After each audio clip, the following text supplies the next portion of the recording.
everybody, it's Angel from Halo Inspirations. We give you inspirations to help you spread beauty and joy through your quilting journey. As discussed yesterday, and as promised, today is the first of the last of the Christmas Wednesdays for the year of 2020. And we will begin with what I've called the Christmas star. Inside of one of my favorite shapes, the hexagon. Now, there are a lot of points, and because of that, I've deemed this, I'd say intermediate or advanced beginner. There are no Y seams, there are no partial seams, and I am going to do my absolute best to walk you through this to make it easier easier than harder. We'll just say that. I'm trying to make this so much easier for you. Now, what kind of things are you going to need? Well, as far as fabric goes, if you were to use yardage, you've got your width of fabric of 42 to 44 inches worth, you're going to need one stripe for the red, one strip for the red, one strip for the green, and one half strip for the gold. Now, y'all know me, I did this with a 10-inch square pack, and mine is actually called Winter's Grandeur 8 Holiday Metallic 10 Squares. It's a Robert Kaufman fabric this year, and they're both the one I did and the one that I'm working with you on inside of the video are from that same pack. Okay, and I'll talk about more how many strips I cut out of these 10-inch squares, but the gold and the red, and you'll be able to see this better, they have metallic snowflakes, which are just so wonderful because we all know Santa and Mrs. and Mr. Claus, Mr. and Mrs., however you want to say that, Claus, they love their snowflakes. And the green is just this beautiful dark hunter type green with some gold metallic layered inside. It's just really, really regal, like some of us see Santa and Mrs. Claus. So that's what I use. Now, as far as what you're really going to need, you will need a ruler that has a 60-degree marking on your ruler. I'm using my Creative Grids. It does have the 60-degree. So any ruler that you use would be absolutely fantabulously wonderful as long as it has a 60-degree line for you to work with. As far as backing fabric goes, you could get away with using a 1 fat quarter very easily. That works absolutely wonderful, plain and simple. That's exactly what you could use. Now, I happened to be in Kentucky over the holiday and found some cute, what is called overnight delivery by Sweetwater, for Moda Fabrics. And it is absolutely darling, but it's from 2018. So I don't know that you'll be able to find any, but that is what I use. It's absolutely darling. But I cut that, so I actually cut it in 20-inch squares, but you could do an 18-inch strip from yardage and then cut that 18 by 18 or 18 by 20, right? And it'll give you a couple inches around the hexagon to get your quilting done. These do finish at 14 inches, each going from point to point across the center. Each edge finishes about 7 inches. So it's 14 and a half unfinished, 7 1/4 on the edges. So a piece of fabric that is fat quarter size will work really well to give you a couple inches along that for you to be able to manipulate to get your quilting done. As far as binding goes, when you get there, I'm being extremely generous, and I talk about that later. If you do the math and you add the 10 inches like you normally do, it will be, I think it's 53 and a half inches. And I go to 60. I know that seems like it is a lot, and you'll have leftovers. But if you were to do 60 inches, you would then need a strip and a half of fabric. So, and that's at 2.5. I actually did mine at 2.25. So whatever floats your boat, but that's about what you'll need, okay? And again, I did use just the same material that matched my red inside, and I do talk about that for you later. And as promised, I also talked about a little bit of magic reindeer food. So at the end of this video, I'll talk more about that, but I think we just really need to get started. So we have a place to put that Christmas wish of ours upon our Christmas star. So I'll see you all in just a bit. So here we are at the cutting table, and I'm going to show you how to cut up the triangles and the diamonds here. So as you can see, I have off-white or gold for the star in the center, and they are diamonds. Then I have the green diamonds going around that to accent this star, and believe it or not, these are triangles. Okay, so red's a triangle, green diamonds, and yellow diamonds. You need 18 triangles, 18 green diamonds, and I'm sorry, 12 green diamonds, and 6 of the gold diamonds. Now, if you're using strips, I did talk about that before, but if you're, got your length of fabric, I decided to use a layer cake, so you will actually only need one strip for the triangles. If it's a 40 to 40 or 42 to 44 inch strip, you'll need one of those for the triangles, one strip for 12 of the green diamonds, and one half strip for the gold or off-white 6 triangles. But I used a layer cake so I could have the variation. And in a 10-inch strip, all I had to do is I cut my strips, and I only got rid of this on the edge, okay? Those pinking edges, because you really have to pay attention to accuracy, and I don't know how y'all are, but it makes me inaccurate, and this is really important to get these points correct.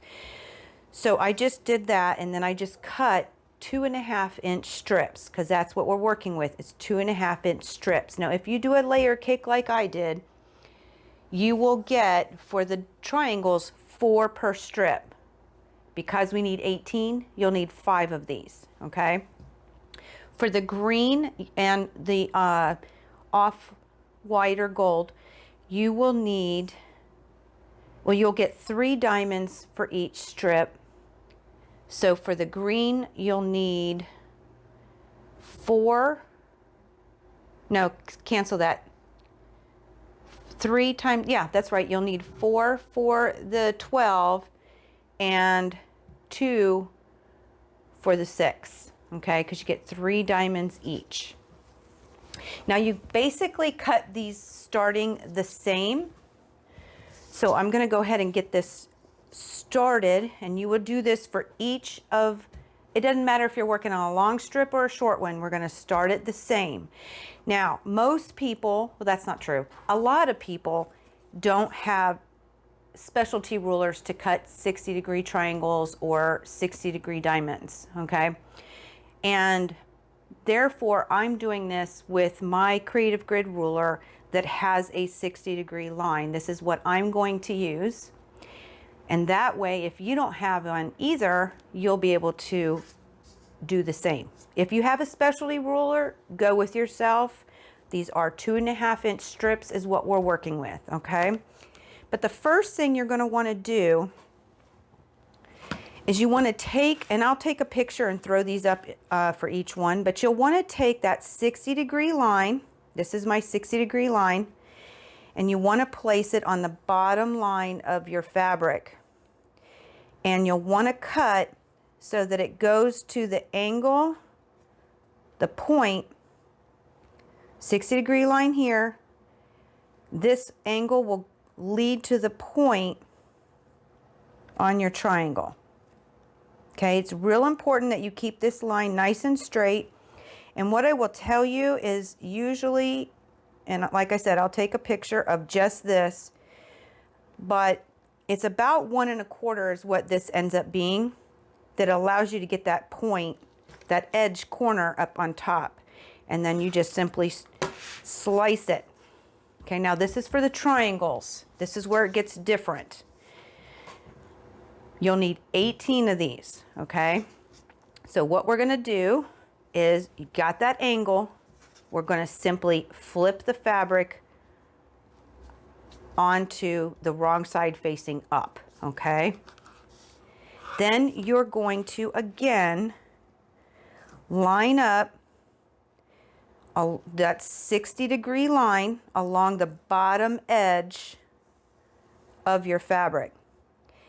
This point right here, and I will take a picture to show you, but you'll want that point to be on the 2 3/4, okay? What it's going to do is it's going to give you a cutoff point, which helps line things up a little bit. Okay, so along the 60-degree line, making sure it's straight. This point is on the 2 3/4. And what you'll notice about this corner up here is it just, and like I said, I'll have a picture for you, but it goes just above the 3 inch. Then you just simply cut, and you'll have your first triangle. Then flip it over. Again, line it up along that 60-degree line mark along the bottom, making this point end on 2 3/4. You'll look to see that it goes along that 3 inch mark line. And again, I will show another picture, but then you just give it a cut. And then you have your second triangle. And you'll just simply flip it again and just keep cutting over and over and over, okay? That is until you have 18 of them. So you'll get 4 triangles for every small strip if you're using a 10-inch square pack, okay, or stacker, or whatever, layer cake, whatever it is, a 10-inch pack. If that's what you're doing, you'll get 4 per strip. If you're using one long strip, you'll just cut 18 out of a strip and just keep flipping it over back and forth and cutting out your triangles. So that is a triangle. The next one, now if you notice, I have a straight edge here, but this is pinked because I won't go to the end. I only made those 2 cuts along because I just needed 2 straight edges. And again, like I said, we're going to do the exact same thing to get it started. So you're going to line up that 60-degree line along the bottom edge of your 2 1/2 inch strip. Again, this point down here is about 1 1/4 inches where it falls to allow this nice pretty angle going to that top corner. And you'll give it a cut. That's scrap. Now, you're going to leave it, this fabric, you're going to leave just like so, okay? You're not going to flip this one.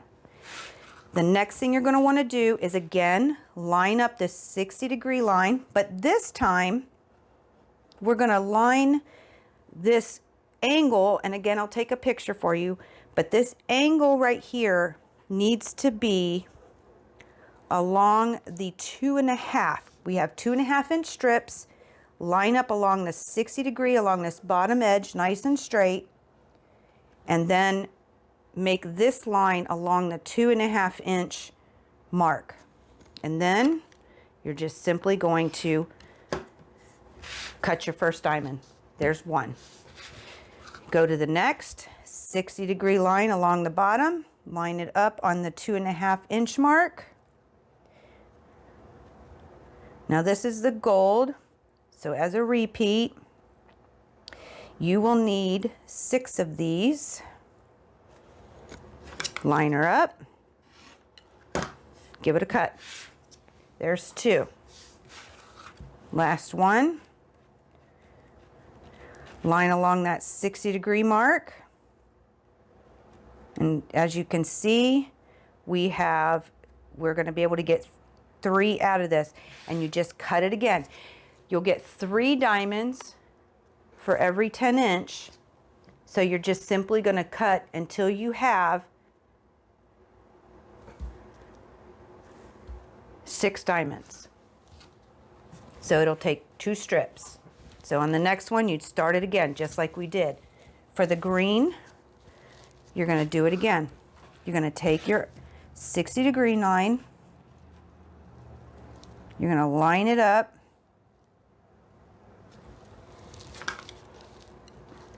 Get that started. And you're going to do the exact same thing, but with the green, you'll need 12. So it will take you 4 strips, because you'll get 3 per strip. 60-degree line on the bottom, 2.5 on the line.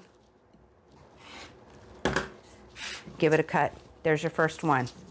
And you'll do this until you have 12 green, 6 gold, and 18 triangles. After everything's cut, we're going to start to assemble, and I promised you there are no Y seams, no partial seams. We're going to make it easier. It still has a little bit of difficulty to it, but at least we don't have that. So I'm going to get all of this rest of these cut up, and I will meet you back in just a bit closer so we can start to assemble our items. Okay, so as you can see here, once you get them all cut, you want to put them in place so you know where and what goes how. Now I know that my camera can't pick up the whole thing because it is quite large. So I'm going to place a picture up here so you can see it better. And you will see that we have the 6 diamonds in the middle, the 12 diamonds going around, and we also have the red triangles that go around the whole thing. Now you might be looking at this saying, how in the world are we going to sew this without having any Y seams or partial seams or anything of the like? Well, that's what I'm about to show you.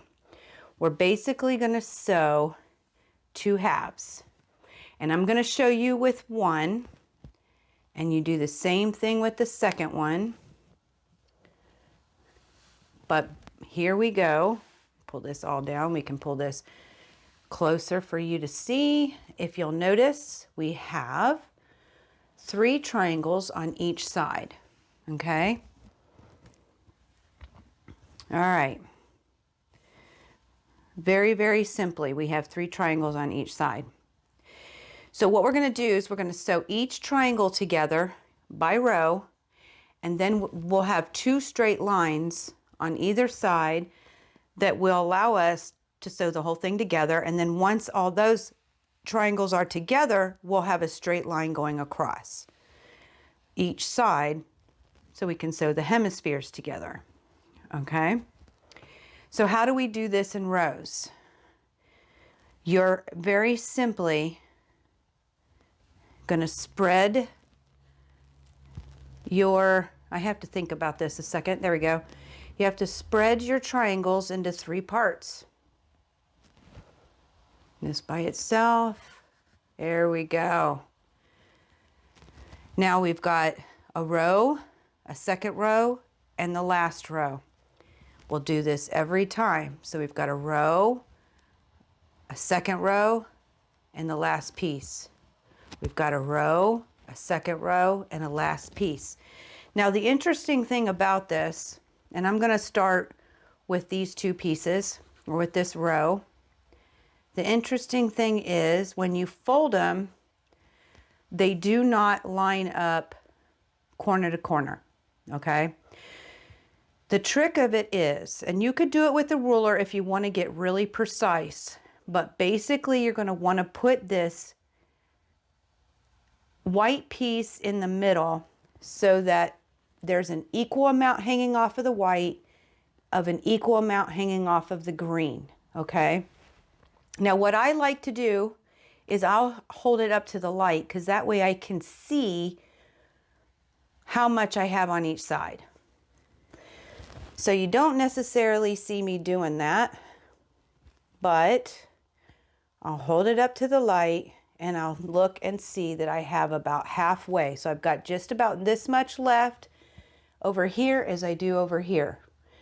Okay, and yeah, we're going to talk about the elephant in the room. I do have a piece of duct tape or painter's tape. It doesn't leave any residue or anything. I've got a cat claw, a cat scratch underneath. I didn't want to offend anybody, so I've just covered it for the video for now. So what we're then going to do is we're going to take this to the sewing machine. You have to be sure that you're sewing an actual 1/4 inch. So make sure you do your test run. 2.5 inch blocks, making sure they finish at 4.5 by 2.5 rectangle. Okay, so you know that your 1/4 inch seam is on board. Then you're simply going to take it. Now I do have a leader ender, and I do highly encourage that because this tends to eat up your sewing machine if you don't have a single hole like I don't. I've got several holes going across the bottom here. It will tend to eat those points, and I'll suck it right down inside of your sewing machine. So you're going to line it up. Now, whenever you do this, one of the ways that you'll know if you did well, let me get my little pointer here. And I don't know how much you're going to be able to see, so maybe I need to take a picture and throw it up right here. But there'll be a little notch where the point, well, you can see it down here, where this point meets the green, where the white meets the green, there's like a little indentation here. If your needle's lining up there, that means that you've lined up your two pieces well. That's one test. So you're just going to simply sew your 1/4 inch seam.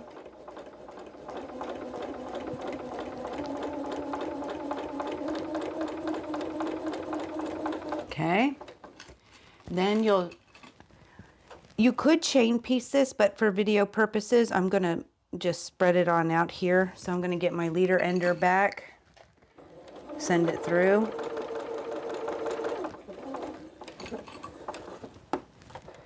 All right, the second test, when you open it up, you will create 2 straight lines across. Okay, so that tells me that my 1/4 inch seam is right and that I've lined up these 2 triangles correctly. Now you'll want to put it back the way you got it so that you don't mess up how this is supposed to go. So then you could simply, if you're not chain piecing, at this point you could line up, actually I'm going to do it this way. Okay, that marked edge will line up nice with this corner. Okay, it will line up very, very nicely. Let's see if I can hold it up here. All right, so you just want to make sure you're nice and straight and lined up in the middle there. Okay, make sure we can see that. Then you'll just simply, again, take it back to your sewing machine and sew your 1/4 inch, sewing the 2 pieces right sides together. Okay.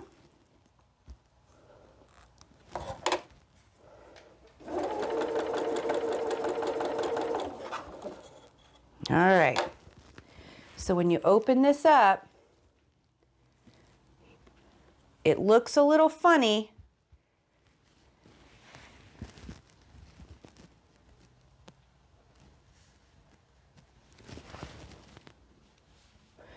Because I sewed it together.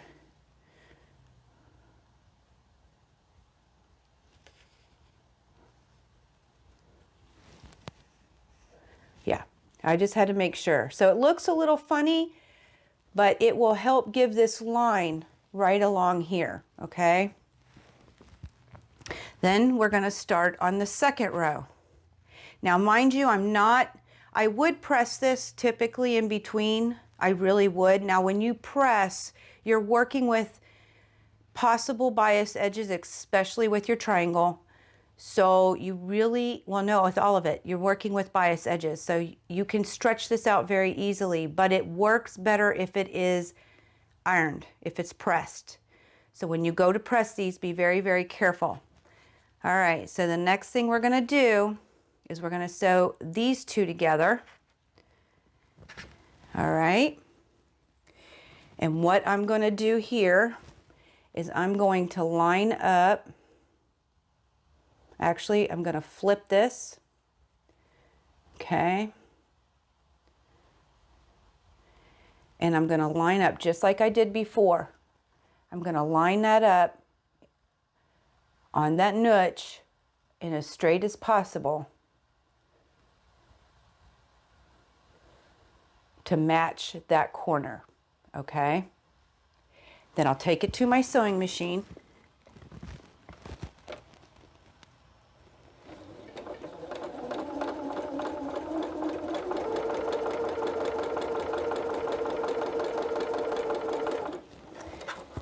Give it that 1/4 inch seam, sewing the right two sides together. All right. And then when you press it open, you now have 2 straight lines for this side, and then we still have to add the last one. So first, and like I said, I would press this before I sewed it. But basically what's going to happen here is you're going to flip it over, and when you do, if you have pressed where both are going out on this one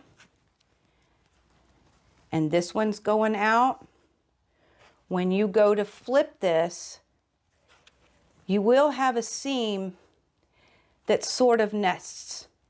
But the most important thing is that you want to line up that dog tail, or that dog ear. You want to line this triangle up with this dog ear. That's why I didn't clip it, even if I pressed it. You want to make sure that your seams are going to nest a little bit, and that the other side has a little bit of like 1/4 inch hanging off, okay? So let me see if I can lay this out like so, okay? And again, I'm not clipping my dog ears, all right? I'm using them to help me guide.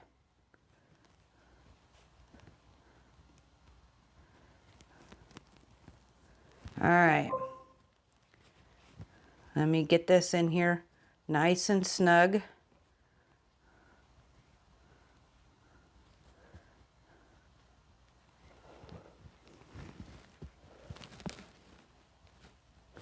Now, when you do this, this one's a little bit higher, I noticed, but when you do this, when you lay this out, you'll have your seam coming up, and it will, let me grab my thing again. This is my seam line, and I can't see real well sitting down, but the idea is that it's going to meet this dog ear point right here. So you've got a nice little triangle being formed with your seam line. You've got the dog ear, and then this side of the seam matches this side, okay? So when that goes on and you have matched your point with your dog ear, you'll have a little bit hanging off the other side.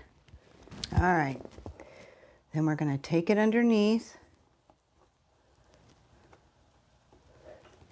making sure, I'm hoping I didn't pin. I might be pinning next time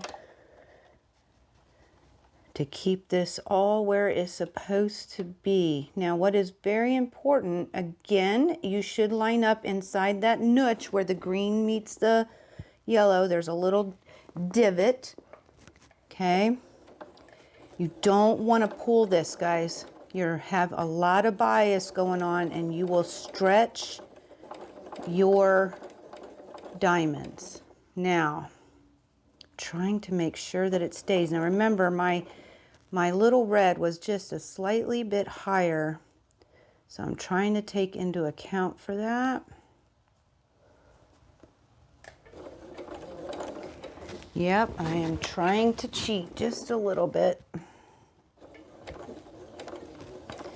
And I will tell you, if this doesn't work, I will pin the next time. I've been pinning usually, guys. I'm not even going to lie. I want to line those up here. All right. Moment of truth is coming.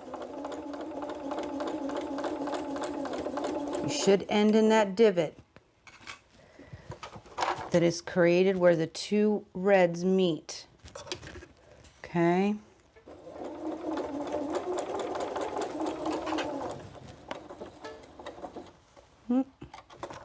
Here we are, moment of truth.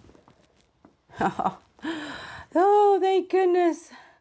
Here we go. Your points will meet right there. Okay. The last one you have to add. Whoops, see, I did it upside down. I was like, this isn't making a triangle. Again, I would press. Now, with this one, it's not a huge concern yet, and I wouldn't press this one yet. And the reason is when you go to match the next triangle, you want to make sure that you're getting opposite ends. It really doesn't matter in the big scheme of things. It's just a habit that I've created because the seams don't actually nest per se, but it really does help to line them up if they're reversed. Okay, so for this particular seam on every triangle, I actually wait to press this out. I just want to make sure that my point lined up. Okay, then you'll want to take this one, okay, flip it, and it will line up nicely. You could do it with this side, or you could actually line it up on this with this nut, you know, this angle cut off. You could line it up here and make sure that your dog ears are lining up. Your dog ears lining up with that point. You could very well do that. That is perfectly okay. So then you take this to the sewing machine. Now that I'm a little closer, I'm going to make sure I'm good. Remember, do not pull.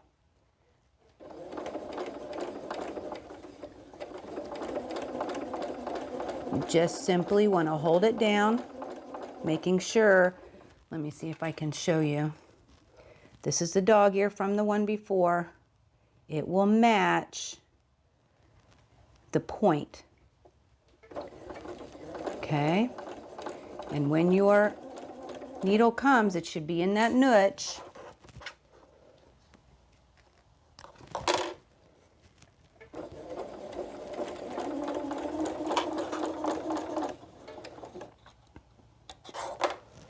And we're going to open this up. And now you've got your first triangle. Okay, and again, I would wait to press this one. Okay, then you start on the next triangle and you do, hold on, I got these all kind of goofed up here. There we go. Well, actually it's like this. I try to keep it consistent. Okay, so we did these three first, then we did these two next, then we added the last. Therefore, on the next triangle, I'm going to sew these three together, then these two, then that one, okay?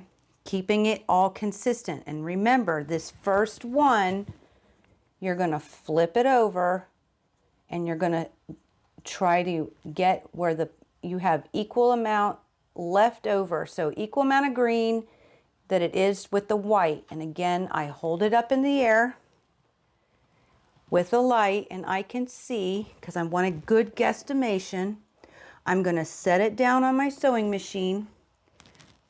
And actually it looks a little bit off because it's not quite lining up in that niche. Remember I talked about that niche. So let's see if this helps. All right. I think that's better. We'll find out. I actually think it might be a little bit off. We'll see.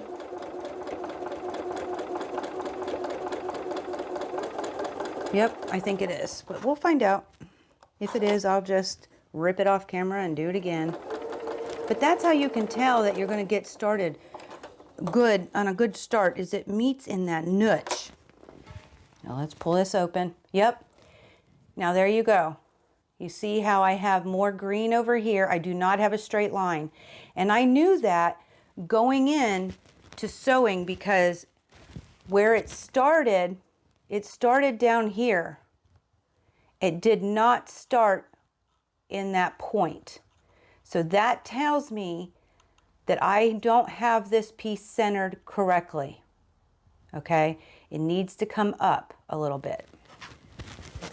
So when you're lining it up underneath your sewing machine, and now I'm going to rip it, guys. When you're lining it up underneath your sewing machine, before you get it started, you want to make sure that needle is hitting right in this niche where the two fabrics meet. Okay? Oh, yep. Y'all are watching me rip. That's a sad face. And you could pin these too. Once you think you have it figured out, give it a pin and line it up underneath your sewing machine, making sure that everything looks like it's going to line up correctly in that niche. And then very simply begin to sew if it's correct. If it's not, then you just pull it out and repin, right? So, oh, I've got hairs everywhere. Okay, so what we're gonna do, all right, I'm gonna move it down. What's one of the nice things about going ahead and sewing, what I have done is I can actually see, I don't know if you can, but I can actually see this line here. And I'm lining it up so when my needle starts, I'm going to start in that niche. So yeah, it was a bad thing that I had to rip it. I'm glad I showed it to you because I wanted you to see what would happen if you didn't get it lined up correctly. And that's what it is. It will not form a straight line. So I've undone the stitch. This is looking much better.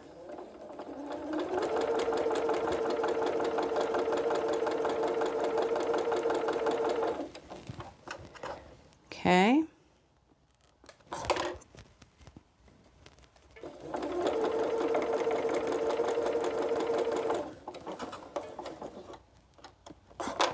All right, guys, moment of truth here. It's a little bit off still, but not bad. I can work with that. So we are going to keep on going. And then the next step is I'm going to add this.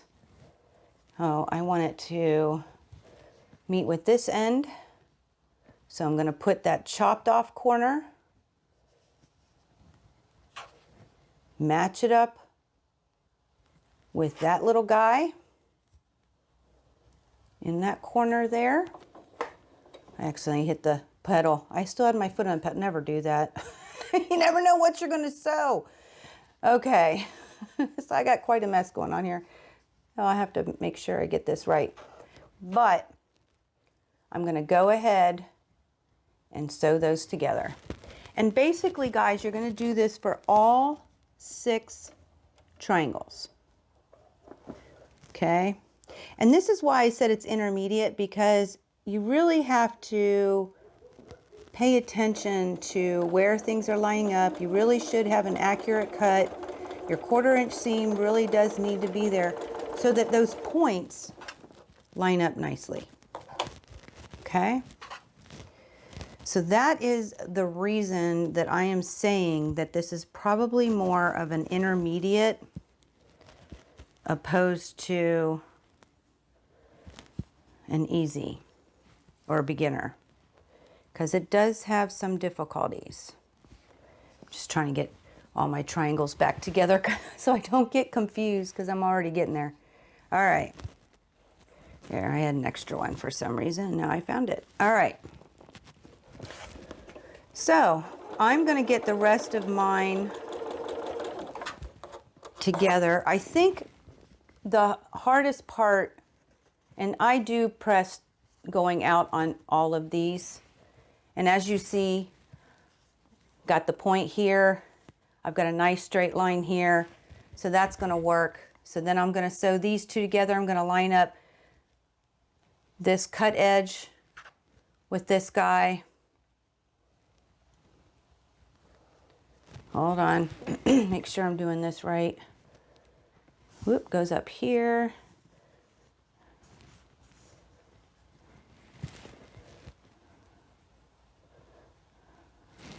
That goes down here. What am I missing, guys? Did I do that right? That is right. So I'm going to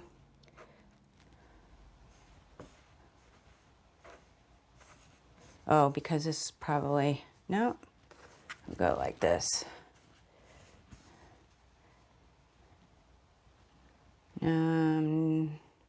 Yeah, because that's going to end up a straight line is what that's going to do. This is going to give us a straight line when that's sewn together, which will give us this. So it looks funny, but it's right.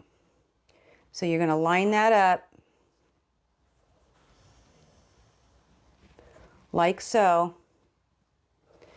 Get this notch lined up along this edge, line this edge up, and sew those together, and then add this one. You're going to do this every single time, okay?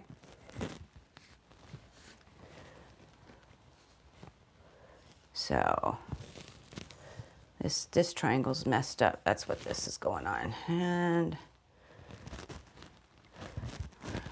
like this. So that's your triangle. There we go.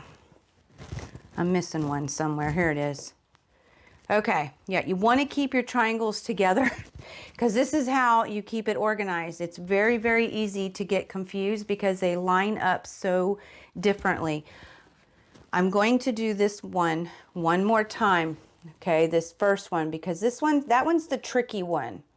You want to line it up where you have just the equal amount on either side.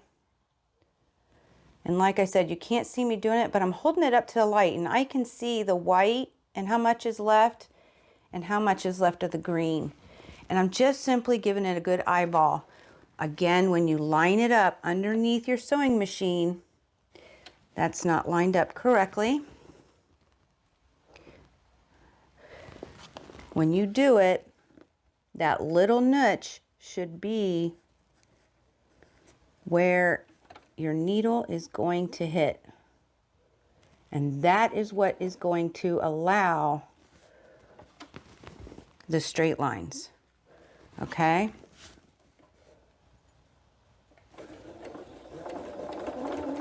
And just simply sew them together. Now, if you are going to chain piece, you could. I just encourage you to be very careful not to get confused because like I've done it. I know how easy it is to get confused, and I would hate for that to happen to you because then you'll be ripping some seams. So I will get mine done, guys, and I will see you all in just a bit. I gotta be honest with you. I went through this whole thing already. My daughter was wanting to eat some cookies, so she was waiting for me to finish so you didn't hear her noises. And I got done and I wasn't recording. So I had to rip a bunch of seams, but that's okay. We're gonna get this done. There's a momentum that you get when you start sewing with this, and I'm really in the momentum, and I wanted to do the very last triangle with you once again because it's so important to do it right so that it makes this easier, okay? And I wasn't sure how clear I was the first time, and now I'm in the momentum, so we're going to do the last triangle together. Now, one of the other things that I wanted to talk about, whenever you do triangles, this one first, this row first, this row second, and you add this one, you take the second row though, and you add it to this side. And if you notice, mine are all added. I have not pressed these seams yet. I do have my iron ready, so we're going to press together. But it's important, and I do have one wrong. Okay, whew, I thought I ripped it. Here's the one that's done different. Let me move these out of the way. Let me make sure you can see this. Okay. This one is the right one. They're both right. I mean, you can look at them and they look the same, correct? But you can tell that I did this row first, I did this row second, and added it to this side. On this one, I did this row first, this row second, and added it to this side of the diamonds, okay? Now I'm going to show you in a little bit why that's not ideal. It's not the end of the world, but it does make things a little bit more difficult, okay? And I'll show you that here in just a second. I'm going to make sure I keep which one's which. And actually, I'm going to move that out of the way so that I do this last triangle correctly. I'm going to keep it where I can see it so I do it correct. All right. So here we are, times 2. We're going to sew this row together first, this row together second, and then we're going to add that very last triangle. Okay? Are you with me? So let's get her done. All right, first row. You're going to take your gold fabric or your light fabric. You're going to, well, make sure when you rip seams you pull out all the threads. All right. You're going to flip it right sides together. Now when you do that, you're going to have leftovers on the edges. Your points do not line up. So what I do is I hold it up to the light and make sure that I have equal amounts left over, okay, on each side. So what's left on this side, I want on this side. And when you line up your needle, you're going to want to make sure that it hits inside this niche, okay, that is created where those fabrics meet, okay? And when you come out the other side, you want to come out where that niche is. Now I've taken a picture, so I'll put it here so you can see it better what I'm talking about. But those niches are good guides. So you can eyeball this and think that you've found the center so that there's the same amount hanging over on each side, okay? But when you put it underneath that needle, if your needle's not going into that niche, don't start sewing, okay? All right. So, and like I said, and I will say this probably a million times, it does not take long to piece this. This is a fast piecing project, and you get into the momentum. You just want to make sure that you keep, I want to make sure it's recording on the other camera. I'm telling you. Oh, she said I did a good job. That was nice. Okay, so you just want to make sure that that needle's going to hit those niches, and you'll get into this momentum, and this will go by super fast, okay? Surprisingly. All right, so we start the sewing.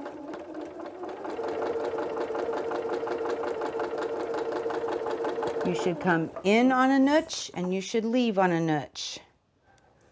All right. And remember, for video purposes, I'm not chain piecing at all. I want to make sure I keep this nice and straight for you guys as best as I can. Now, when you open this, you will know if you've done it right because you'll have two straight lines. You are messing with bias all over the place. I still encourage you to press this at this time and not finger press, okay? It makes the stitching better so that your points will line up. There's a lot of points in this hexie star, okay? So I'm gonna go ahead, you're gonna hear me get up out of my chair, I'm sure, but I'm gonna go ahead and press. And when I'm pressing it away from the green and towards the gold. Okay, so I've pressed it going this direction. Then we're going to take the red triangle here, and we're going to flip it right side. Oh, look, I did that different, didn't I? Maybe it's this one. Yeah, could be. I can tell by the stitches. Okay, you're going to take it right sides together. Oop, make sure if you rip seams again, you pull out all the threads. That was a lot of work, let me tell you what. And it was perfect. You just gotta love that. All right.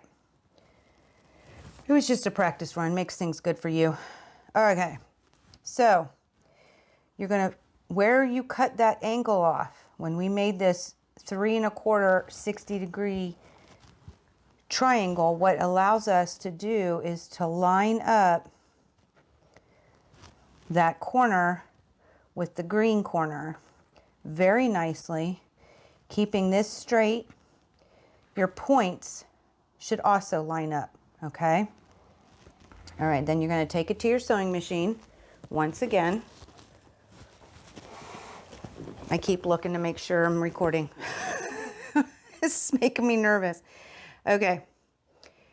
And then you're going to set them down, making sure everything stayed straight. Everything looks pretty.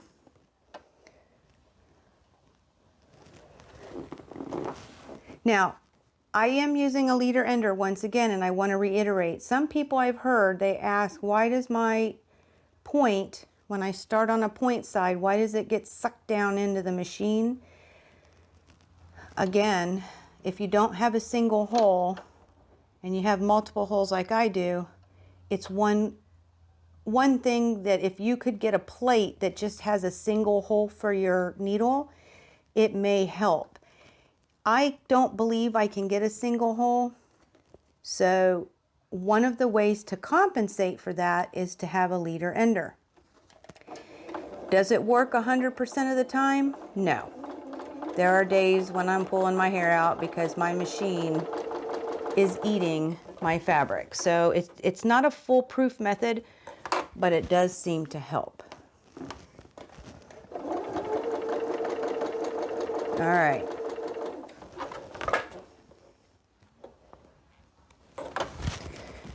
All right, so now I'm going to press this, and of course we're going to turn it the correct direction, okay?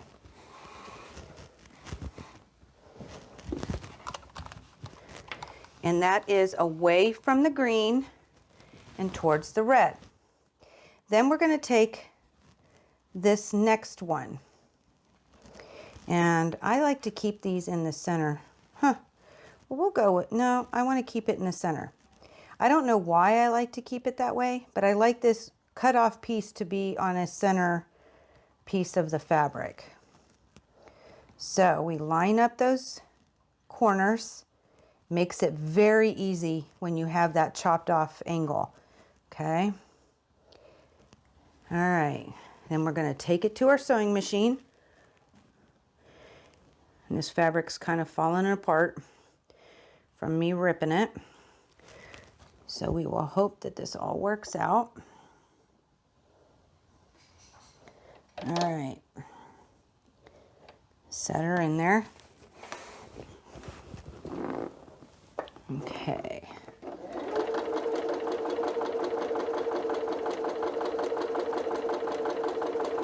if it doesn't, I'm gonna have to like cut more fabric and do it again.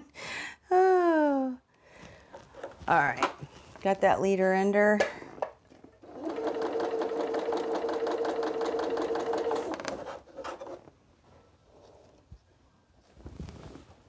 Okay, again, I'm gonna go ahead and press. Yeah, that's what I thought.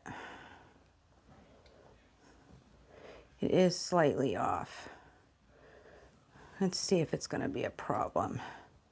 I don't think so. Okay, so, all right. Next but not least, we're gonna take these two and we're gonna flip them and sew them together. Now, I'm gonna turn this around for you. When you do this, you can see how I'm slightly off up here. My poor fabric. It's been through the wringer. Whoops, see, that's not correct. Okay, when you do this, what you wanna have happen, and I have a picture for this, so I'm gonna throw it up here in just a second. You have a dog ear right here, okay? This seam right here needs to line up with that edge of the dog ear, okay? This part of that seam will line up with the other side of that dog ear, all right? That's how you know it's going to line up well. And then your point should line up also. So I've got to pull this up a little closer to be able to see it well, especially since I have a little extra fabric over there. I'm going to do something. There we go. Yep, okay. And I'm going to pin it, and I'm going to show you here in just a second.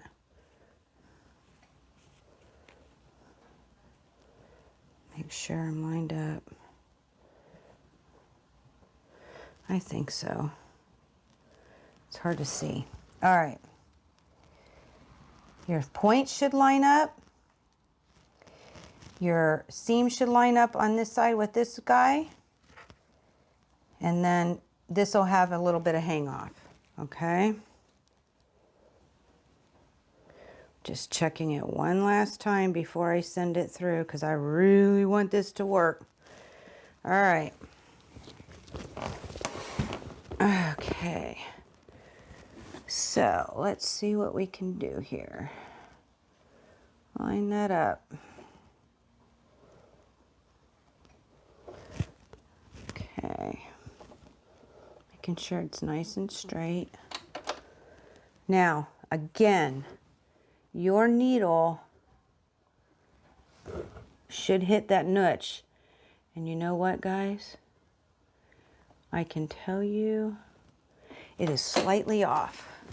So I'm going to pull it out. I'm going to realign that angle once again. This should work better. Okay, I'm going to put it, I repinned it. I'm going to put it back under the needle. Yep. Oh, much better. Okay. It should go in on the niche. Now I want this bottom piece to be straight. This top piece is a little extra. All right. Pull that pin out.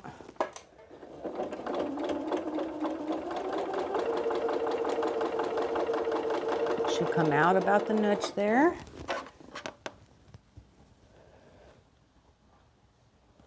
I'll give it a cut here.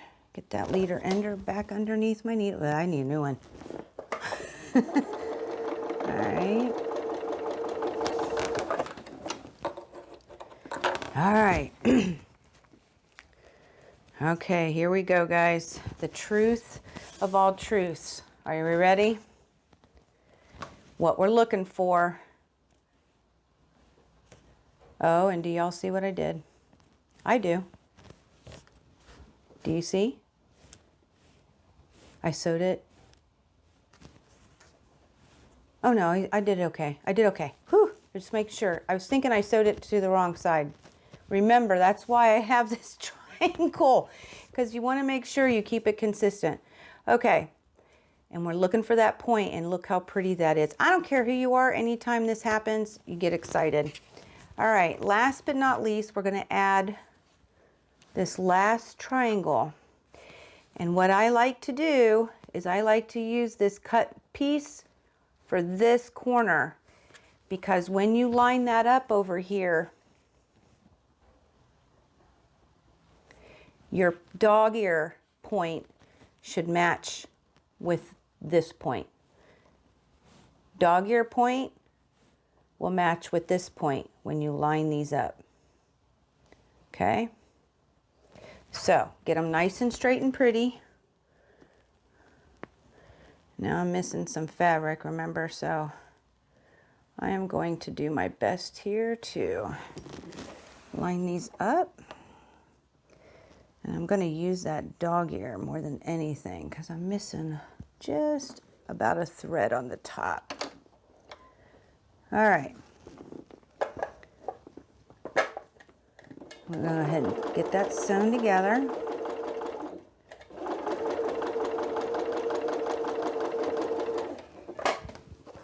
Should end about that notch. Almost cut threads.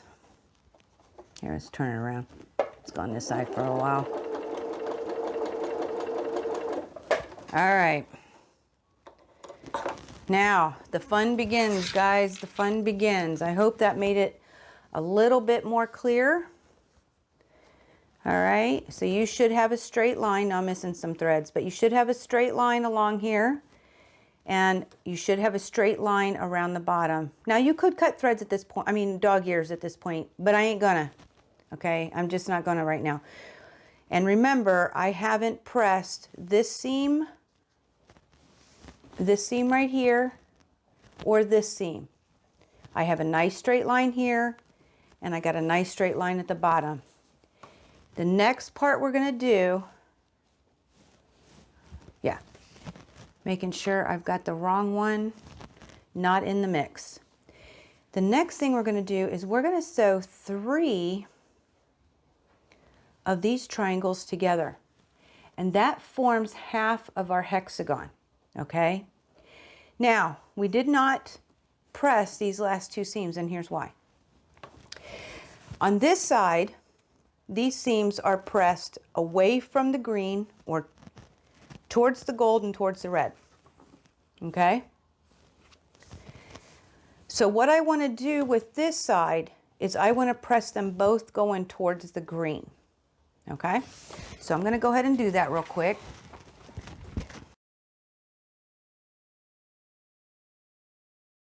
Because believe it or not, our seams are going to nest. So pressing them both towards the green. Now again, I'm going to reiterate, you want to be careful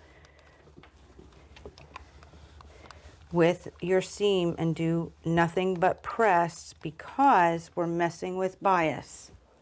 All right, so now I've got them both going towards the green, away from the green.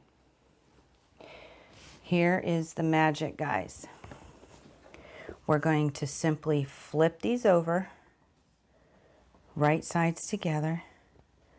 Okay, your points should match.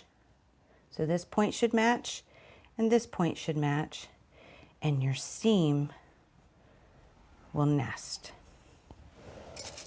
Now I am not going to lie to you guys, and see, you could clip your dog ear, but I'm not going to, not today. And the same thing would apply here too. This seam line should line up with that dog ear side. Okay, there's not a dog ear over here, it lays flat, but again, your seam will nest. So you get those seams nested, go ahead and stick a pin in it. Make sure you line up those points. You could pin the point too if you wanted to. I just make sure they're lined up when I'm sewing. I'm going to put a pin in here when I get them nested. Okay. And when I come out, my point down here should match. Okay. So the next step is to go ahead and stitch a 1/4 inch seam, pulling the pins out as we go. I know I don't usually pin, but it will save you grace. I'm just making sure my points are lined up before I set it down, guys. It will save you grace tenfold by getting those points to line up.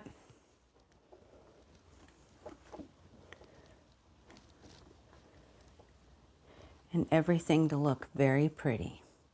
Okay.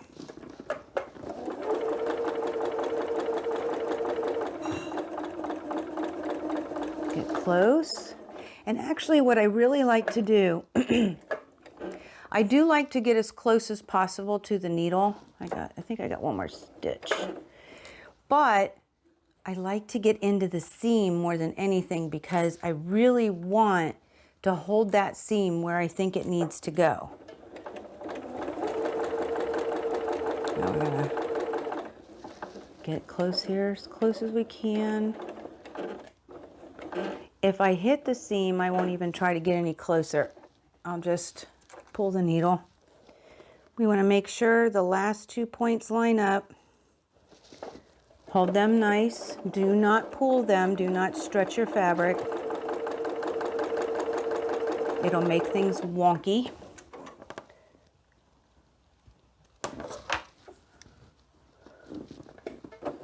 Send my leader ender through. Move these needles out. Okay. All right, guys. Moment of truth. Are you ready? Oh, please.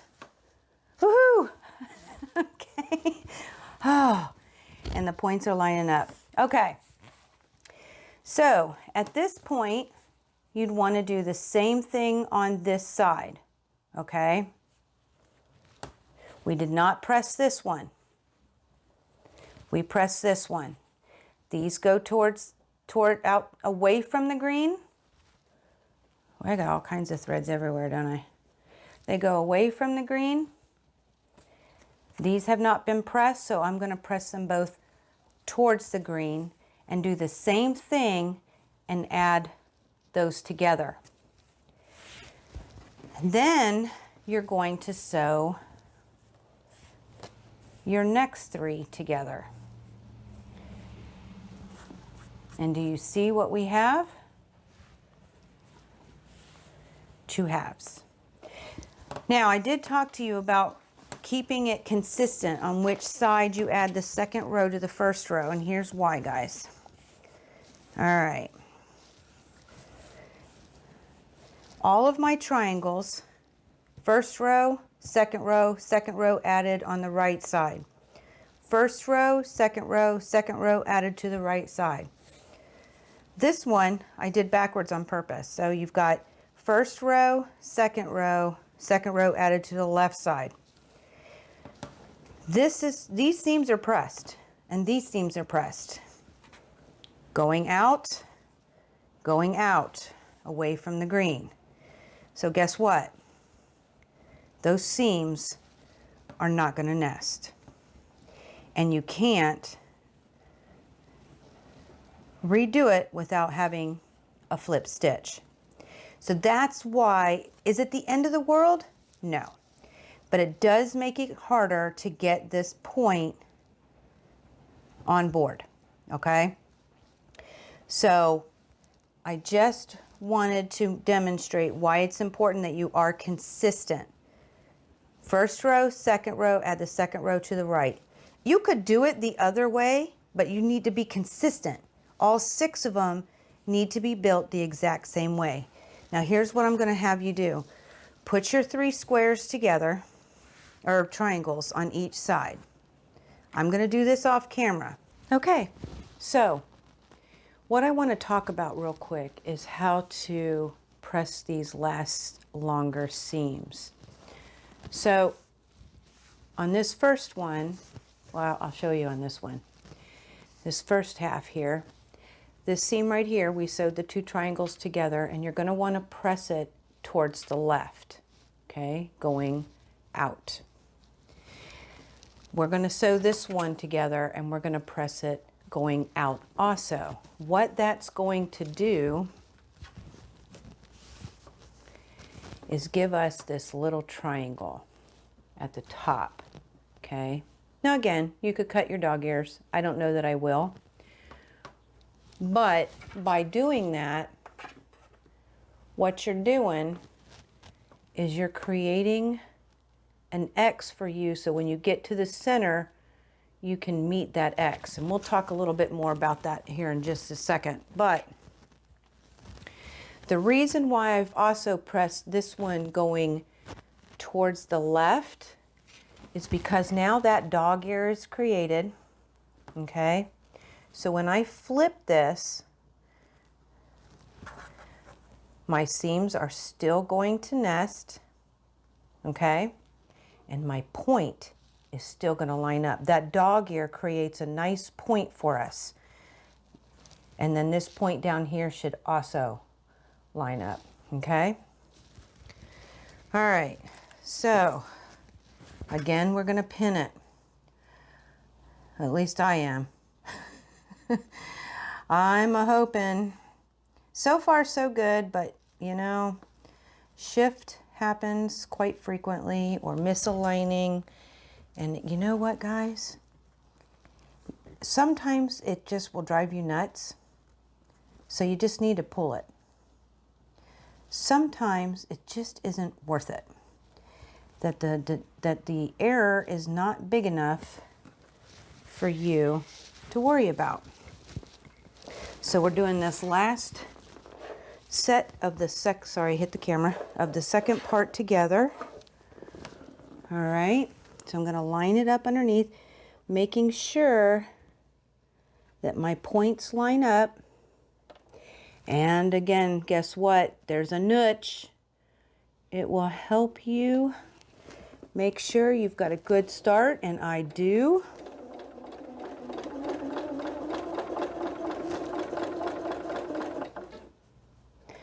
Okay, just making sure everything checks out. I've actually crossed the seam before I even got close to the needle, but that's okay. Oh goodness, my machine just did something really crazy. There we go. All right.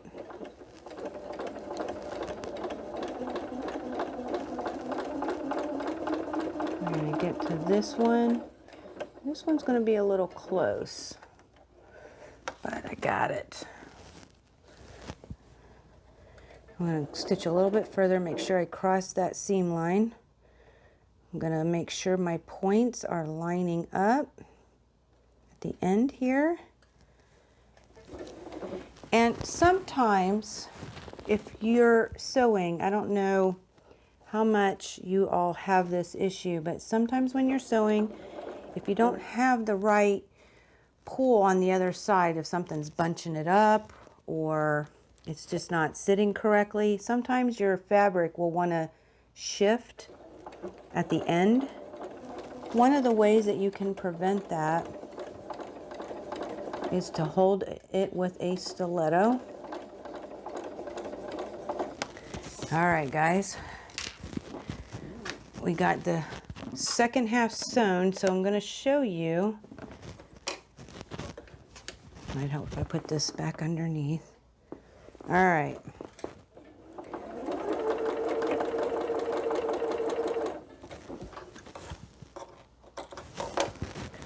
All right, let's hope my points lined up.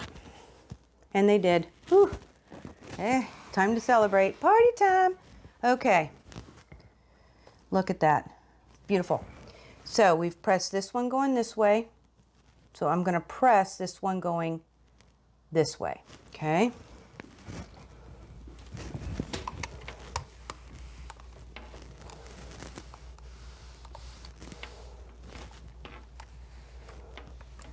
All right. Now we have 2 halves. I think I need to press this just a little bit better, but you should have some really nice seams. This one needs to be pressed a little better too, but it's on the outside, so I'm not going to worry about it right now. All right. So now we're going to sew these 2 together. Whenever you do this, which one is the one I just did? Okay, we're going to put this one on the bottom. We're going to flip it right sides together. Now this is kind of like an open seam, but if you leave the dog ears, that's going to help you line up your fabric. These, so I'm going to do these first. Okay. These are going to nest. And again, this seam should line up. This seam right here should line up with this angle. Okay. It's backwards from the other one that we did, so it doesn't have this seam going the other direction, but I'm going to pin it. These 2 should line up, but there's no dog ear. The seam should nest. Got bling everywhere, guys. All right. And then your points should line up. All right. I'm telling you, there is just threads everywhere. All right, and I will make sure, this one kind of doesn't feel very good, so I'll make sure before I stitch, but I just want to keep it going. Now, interestingly enough, this side does not. So you're going to have to line those seams up. I press them where my fingernail was going in there to make sure. Now what I'll do, I might have to rip. I will not lie to you. But what I'll do is I'll pretend to have a 1/4 inch seam and I'll take a peek. And it seems to want to be okay. Do it one more time. So I'm going to take these 2 seams, making sure they're nice and pretty and straight. Now again, this is the ugly moment. And this might be because of that might be the one that's sewn backwards. I don't know without looking at them. But I'm guessing, because normally they match.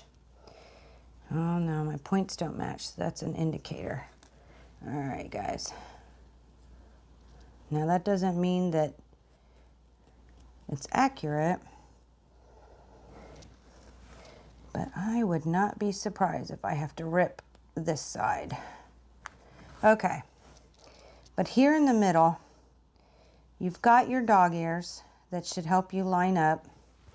However, where that X is, I put my needle in, or my pin in, right at the top, okay? Or at the bottom, okay? Right there. And I want this pin to stay straight. And what I'll do is I'll go into that point that is formed, and it should be a 1/4 inch. It really should. And you want those points, whoops, see, I'm off a little bit. Just a smidge. And to be honest, what's going to happen is I am going to stitch. The reason why I want these to line up is because I'm only able to see one side.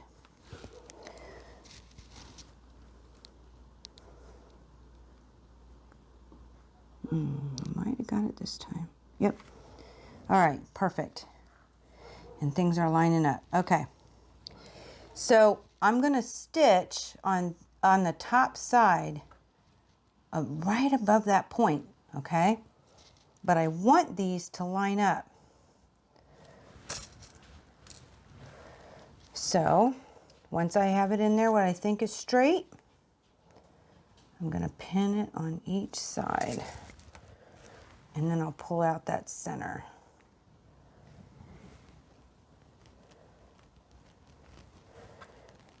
I could just go down with it for now. All right, now, like I said, truth be told, on this side, because my seams did not nest, we will find out. So now we're going to take it, we're going to sew along here, 1/4 inch seam. When we get to this center, you're going to want to stitch above that point. Yep, my pin's below it. All right, here we go, guys. Okay, so the piecing is done, and I have to say it turned out better the second time than even the first time. So loving this project. Follow those little tips and tricks and your points will come out just absolutely gorgeous. The next step, I'm going to go ahead and get it pressed. I'm going to go ahead and baste it, and I'm going to quilt it, stitching in the ditch the whole way. And to be honest, the thread that I'm using, you can change colors, but just to make it a little easier for me, I'm just using a light beige of Aurifil thread. It's going to be the same, about the same color as the star, but then also, yes, if I get out of the stitch in a ditch, you may see it, but it'll be okay. So I'm going to go ahead and get this quilted, and when I see you again, I'm going to show you how I square it after it's been quilted, because this ain't a square, right? It's a hexagon. So I'm going to go ahead and show you that, and I'm going to show after that some tips and tricks on how to get those pretty mitered corners in this angle. So I will see you all in just a bit. So we have everything quilted. Like I said, I did stitch in the ditch, and I can throw a picture up here, but this isn't quite a rectangle or a square. So what I have done, and it's very convenient how this works out, and I'll throw a picture up of this also with the ruler, but there is that line in between the two triangles on every single corner.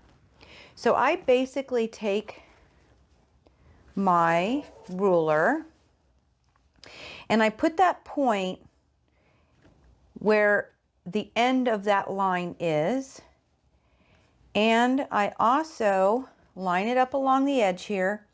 And if you look real good and you look real close, it ends at 7 1/4. Very convenient. You could try and do both sides, and if you're not 7 1/4, don't stress about it. Please don't stress. If you're off by just a little, I just don't think it will be enough to be able to tell far away without getting a ruler out. But then you're just simply going to go ahead and cut your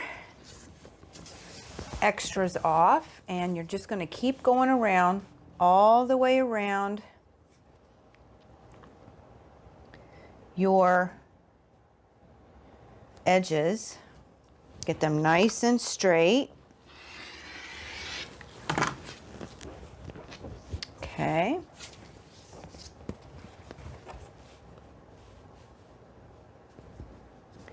And it gets, finding that point gets even easier and easier as you go.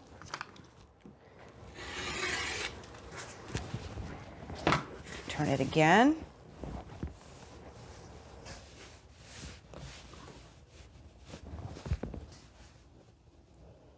There, whoops, might help if I made it straight. Ends about 7 1/4.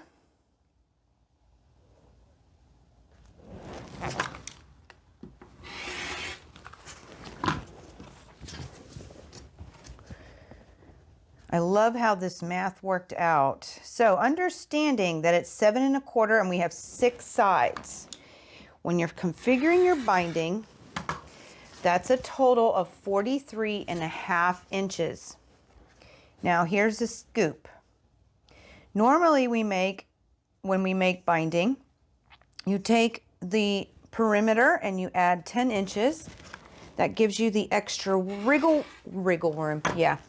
Wiggle room for all your mitered corners or all your corners, and it also gives you the ability to overlap as much as you need to get that binding on flat, right? Well, I would add a little extra because you have 2 extra corners they're going to take away. So I personally, if I was working with a strip, and yes, I'm going to have extra, but that's okay. We can save it for a scrappy border later. But I would do 60 inches. That's, or let's see, 50, it would be 53.5. You could round it to 60, just make your life easy. That's about the length of an extra side. You won't need quite that much, but having more is better than none at all. So 60 inches is about a strip and a half if you're working with yardage, right? On a 40-inch width of fabric. Well, y'all know I did this with 10-inch square pack. Sorry, it took me a minute. So every time you do your biased joins, it takes away from the fabric. So I actually used 7 strips of 10 inches, so length of the 10-inch pack, and I actually did a 2 1/4. I usually do 2 1/2, but these are thinner, and I just felt like 2 1/4 works very nicely. I think it looks really nice. That's what I did on this one. And you can tell it looks very nice around the edges. Well, I got a piece of bling there. It never ends, does it? So I think it works nicely, like I said. So I did 2 1/4, and I did 7 strips because you have stuff taken away in between each of those. So it's actually like 70 inches worth. But you get all of these seams in here between them, plus we're getting the miters taken away, plus I need the overlap. Now I am going to have extra. But again, I would rather have too much than not enough, and you get to the end and you're like, oh my goodness. So then the next question I know people are going to ask is, how do we get these mitered corners? So what I'm going to do is I'm actually going to pull you in closer so that you can see this better, and I'm going to show you it's not hard. And the concept is the same as if you're doing a rectangle. It's just that we have this different angle, and we have not that 90 degree, right? This is a little bigger than 90 degrees. I would guess, let's see, be 60, it'd be 120 degrees. So I'm going to pull you in closer, and I'll show you how to get this binding on so you can get those nice, beautiful mitered corners. See you in a bit. So here we are. Now I will tell you, I'm using a light beige color to help you see it better. When I attach the binding, typically I will try and match it. It's not the end of the world if you don't, on the inside, not even on the outside. It can make it look like a little quilting effect, but I will be using this Aurifil 1103. It's a burgundy when I go to put the back side on. But I hope this helps and makes things more clear if I wasn't clear before. So here I've added, like we do, the binding with the raw edges to the raw edges. Now I'm going to start sewing pretty darn early, like right about here, okay? And I've put a clip just to hold it there. But because it's not a very long distance, I'm going to go ahead and attempt, while on camera, this angle is always fun, but I'm going to attempt to mark it, because I did tell you guys that I do mark. I can't trust my 1/4 inch eyeballs. Sometimes I think they're crooked. You might be able to see that as it is in a picture. And then let alone what it looks like from my view, trying to get things to line up. It's like that, that frame that's hanging on the wall. You're constantly adjusting it because you're not sure that it's straight. That would be me. So I'm going to mark a line, a diagonal line, that should extend this entire line right here. Okay. Now this pen that I'm using is a disappearing ink. It works with air and water, and I absolutely love this. I will try to get them in my shop because I'm just a real big advocate of it. It does disappear. It does go away. I've never had trouble with it, the purple one at least. And when I have dark fabric, that's what I like to use. When I have light fabric, I tend to use the Ultimate pen from, oh, I forget what they're called. I'll put a link down below. But it's like a chalk pen and it irons off. So it's real convenient, works really great. And that's not light fabric. That's usually what I use on dark fabric. I should have brought that out. I didn't. So I got it backwards in my head. Go figure. I usually use it because it's white on dark fabric. And I usually use this purple on a light fabric. But, you know, my head was awry. So I can still see that line quite well. Am I not lifted? No, I am. So I've already got my 1/4 inch seam lined up. I do have my walking foot on board. Going to help me get that nice straight line. I need to make sure that I start relatively close because I want to give myself enough room for that 1/4 inch seam, and I'm missing the bottom thread. I like to hold it because if I don't, my particular machine will nest incredibly. So I'm going to lay this nice and pretty. I'm going to pull it up. Try to figure out where I'm going to start. I'm not doing any measurements with that. I'm just kind of giving it a go. Okay, so I'm going to go ahead and drop my needle. Maybe. There we go. Give it a couple of stitches. I am so sorry, I just hit the camera. I knew that was going to happen. You know I'm famous for that. Okay, so do a back stitch here. I need to make sure I'm still straight.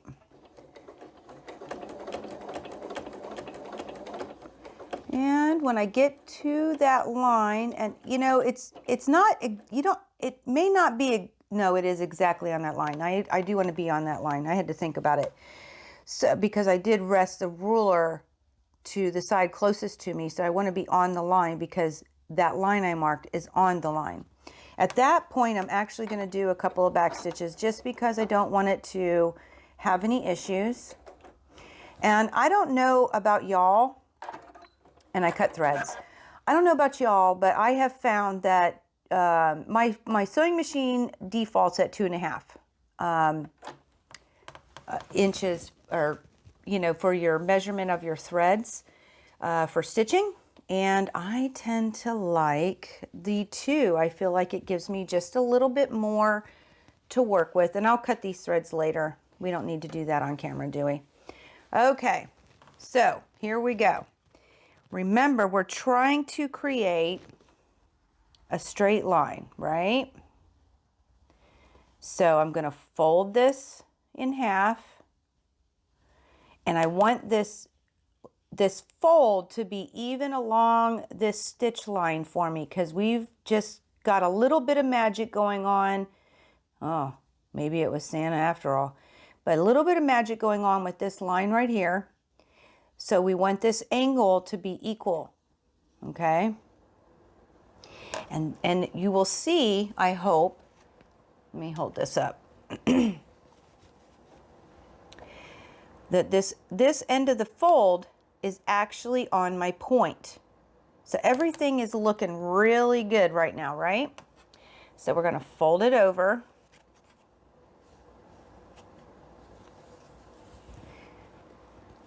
And if you look, one more thing.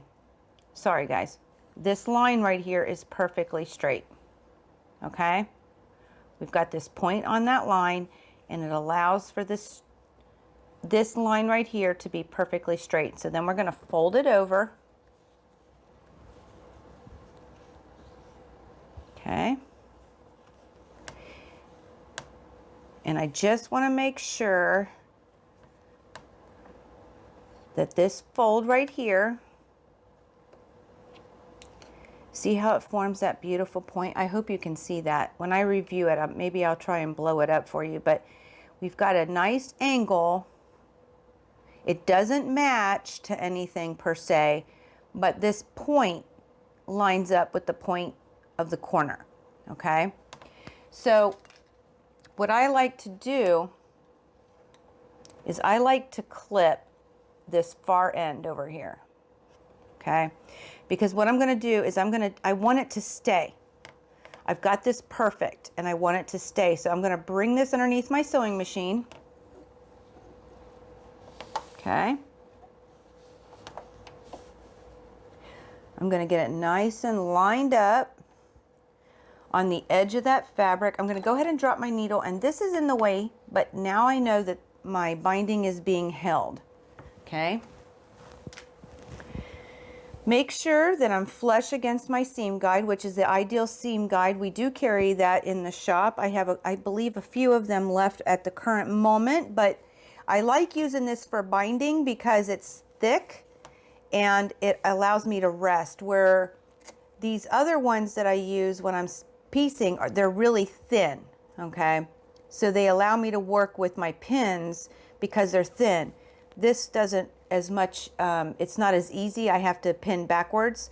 And even so, I can't let it rest past the fabric because it'll hit the Ideal Seam Guide. So this is perfect for my binding or other bulky projects, whatever they may be. This allows that. So I've got it lined up. I've got it hitting it. I've got my binding nice and beautiful and straight. So I'm going to do a couple of stitches. And then I'm going to do a couple of back stitches. And I'm actually going to take a peek because I didn't see where the needle went down. I hope it didn't go past it. Okay. So I'm going to sew a little bit. Yeah, if anybody knows me, that needle's going a lot faster than normal. And I do want to mention, I was having problems with my walking foot. My little arm here was sticking. And I had pulled it apart. I had made sure all the screws were good. Everything was fine. It was still sticking. I had an awesome cherub, quilting cherub, tell me that they oil theirs. So if you're having a walking foot that is sticking, you should try to oil where the mechanism moves inside. Try to give it some sewing machine oil. It worked great, obviously. So thank you, my quilting cherub, who shared that. You know who you are. So we're going to sew a little bit more. And again, I want to mark this line, right? So I'm going to do it about now. I can see this line that has been quilted, that is part of the piecing, and I want it to extend it. So I'm going to line this up right along here. It helps if you look along that piece line to help to see whether or not you're actually straight, because you can't see the point at this point. So I'm using that line as a guide, and I'm just simply going to place my marked line along here. And that didn't look good. Gotta tell you, it looks a little crooked. I'm gonna make a dark line right in there. Okay, that's better. All right, and I'm gonna stitch along, making sure I'm still flat against my seam guide, so I'm getting that 1/4 inch.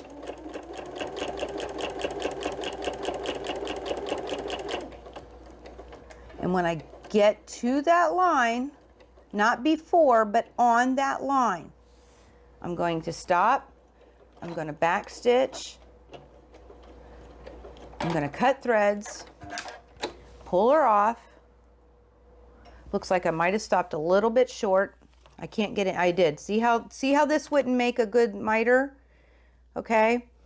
So what I would do at that point, normally that doesn't happen, but because I'm sitting like, I don't even know, 4 feet away from my sewing machine,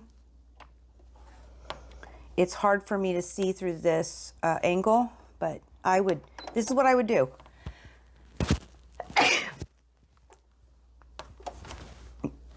I would simply put it back in.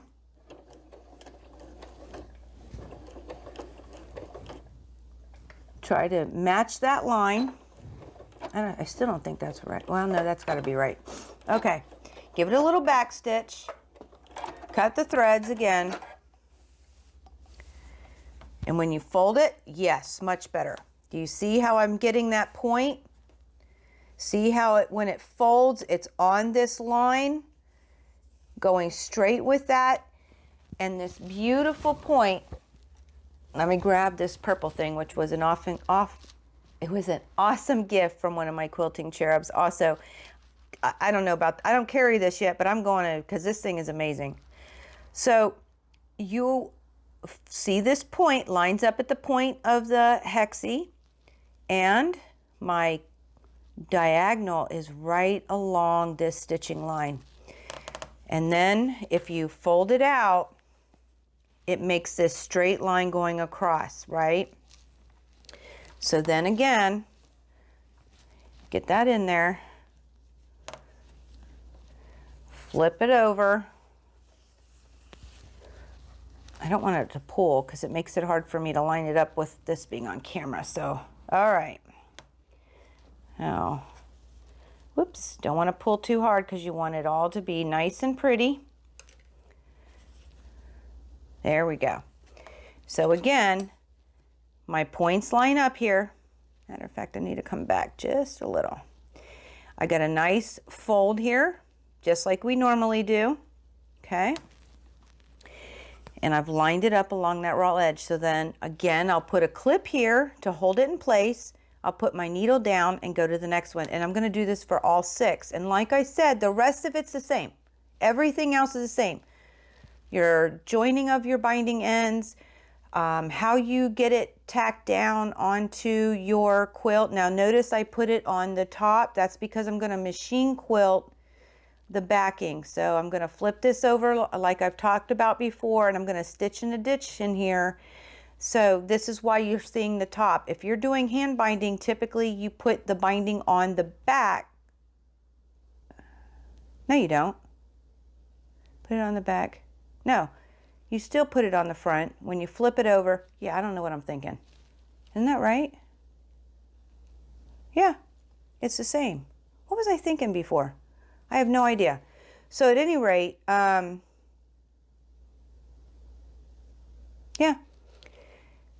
Because we want it to be the prettiest on this side. So you put your binding on the front, flip it over, and either hand stitch or stitch in a ditch on the front here to allow. But if you do this, look at those points. They're going to be beautiful, guys. Okay. And well, let's see how I did on this first one being on camera. That's pretty darn good. Look at that. I'm going to flip this over, and I'll have to push it out. It needs pushed out, but you can see that it's lining up nicely. And I'm going to make sure that it lays that direction and get a nice miter on it. So you will have your beautiful points, and you should have your beautiful miters in your corners, and you can get your binding on. So I will see you guys in just a bit. I am going to go ahead and finish this up, and I will see you in just a bit.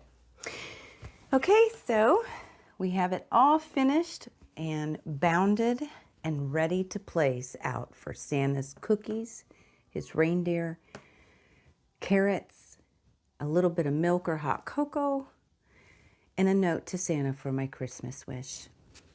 I think out of the 2 of them, I like this one the best.